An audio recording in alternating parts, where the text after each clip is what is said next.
Ukiona watu wanakupa heshima leo, jifunze kuwa mnyenyekevu kwa ajili ya kesho.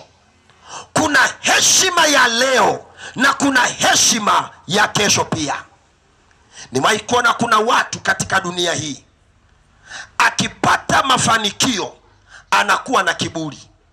Akipata mafanikio anakuwa na dharau.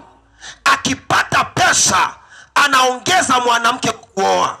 Akipata pesa anaanza kukataa kanisa. Nimewahi kuona kuna watu katika dunia hii, akipata cheo halitaki kanisa.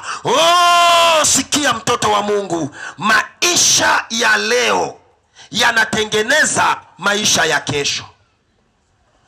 Ukichezea leo utaichezea na kesho.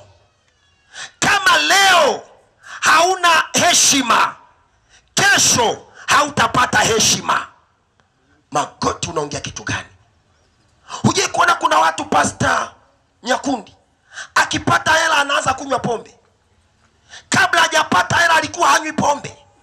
Alipopata pesa amekataa kanisa, ameongeza bibi, amekataa kuwasikiliza hata wachungaji.